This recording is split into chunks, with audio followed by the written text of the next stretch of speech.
G'day everyone, it's Ian Castle here, and I'm back with another video. And if you can tell, my voice is a little bit husky at the moment because unfortunately I've been dealing with some laryngitis the last few weeks, which is why I haven't been able to upload during the past month really. But I'm here with another video for you, and very aptly this one's going to be talking about vocal health, how you can look after your voice, and also some things that you can do to give your voice a fighting chance if you have to perform when you are either sick or you're recovering from sickness. Okay, so the first thing is rest. You need to rest your voice as much as possible, which means no excessive talking.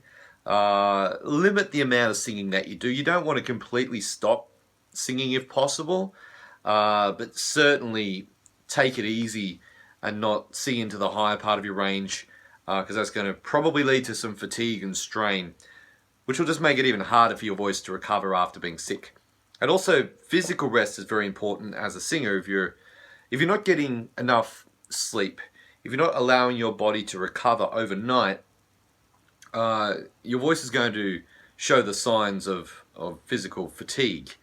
And I know that it becomes so much harder to sing into the higher part of your range when you are physically tired.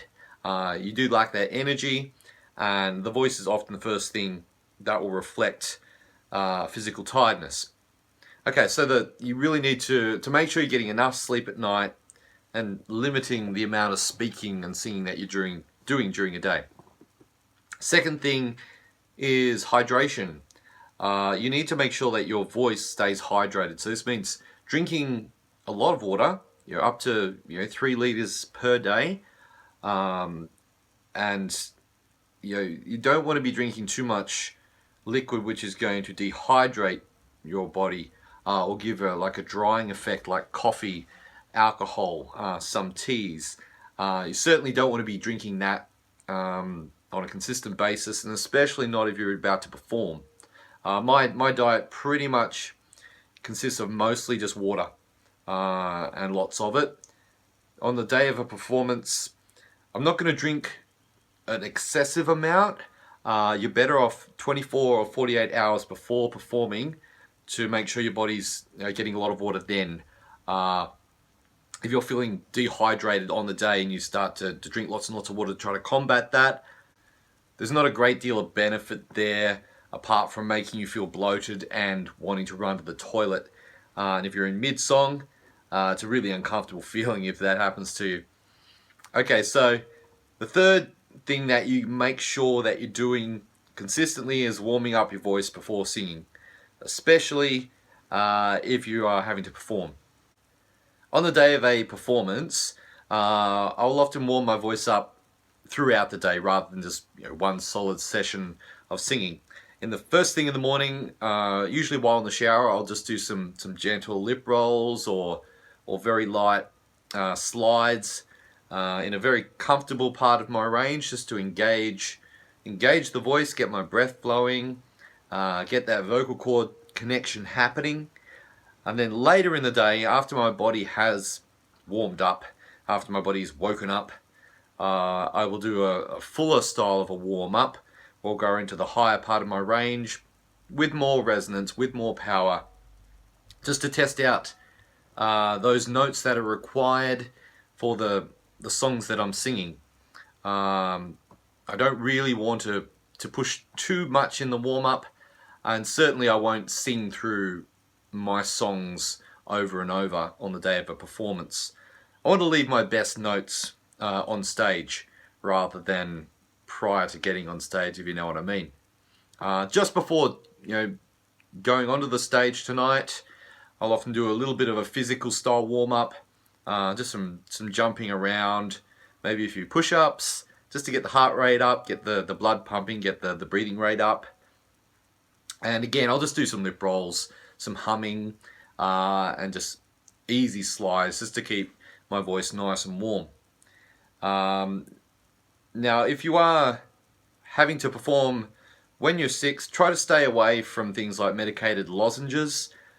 These will often have like a drying effect or a completely numbing effect on your voice. and that's not really what you want to be feeling when you're singing. You want to sort of have some type of control over what's happening here. If it's numb from an anesthetic, I know from experience it feels like I have no control when I've had one of those lozenges and having to sing. There are drink mixes that you can drink like the night before, the day of, and after performances to have an anti-inflammatory effect on the voice. The one I use creates glutathione in your body, which is the best natural thing that your body creates to fight inflammation. So I've already had one today. I'll have one again before my performance tonight and one afterwards, just to make sure that my cords don't become too inflamed having to sing when I basically haven't had a voice for a couple of weeks, and with quite a bit of coughing as well. Yeah, if you're interested in that, shoot me a message below and I'll give you some info on that.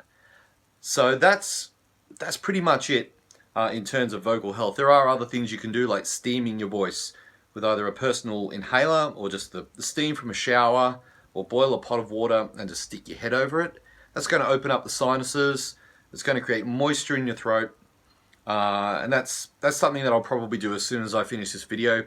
Just inhale a bit of steam, and I'll do that probably half an hour before I sing. So that's kind of what I do when I have to sing a little bit fatigued, or whether I've been dealing with illness. But even if you're completely healthy, these things are going to improve your singing anyway, and it'll just these tiny little 10% improvements to your voice can make a pretty big difference to your performance. Anyway, that's it. I need to stop using my voice like I've talked about in this video, and I'll be back hopefully real soon for you with some new singing lessons for you. Bye for now.